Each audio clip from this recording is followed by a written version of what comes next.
Longarone è sotto shock per la morte di un bambino che avrebbe compiuto 2 anni il prossimo agosto. La tragedia si è consumata ieri dopo pranzo al parco della frazione di Codissago, dove il piccolo stava giocando con i coetanei sotto l'occhio vigile del papà, che d'un tratto si sarebbe accorto che il figlio respirava con difficoltà. Sospettando che il bambino avesse ingerito un corpo estraneo, l'ha caricato in auto per trasportarlo a tutta velocità al pronto soccorso dell'ospedale di Pieve di Cadore, dove è arrivato attorno alle 14 in codice rosso.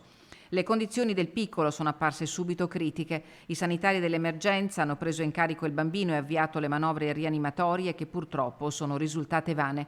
Il bambino è spirato alle 16, lasciando in un dolore che non si può raccontare a parole i giovani genitori, poco più che trentenni, e una comunità intera che non si capacita della disgrazia. Di fronte alla morte di un bambino di 2 anni sicuramente non ci sono parole di estrema vicinanza verso i genitori. È chiaro che è una cosa che ha colpito tutti noi e ci rattrista profondamente.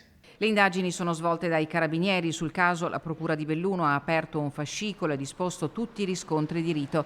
Per l'autopsia è attesa la nomina dell'anatomopatologo che potrebbe essere ufficializzata già nelle prossime ore. L'ULSS di Belluno con il suo personale si è stretta al dolore della famiglia, a cui ha assicurato ogni forma di sostegno necessario.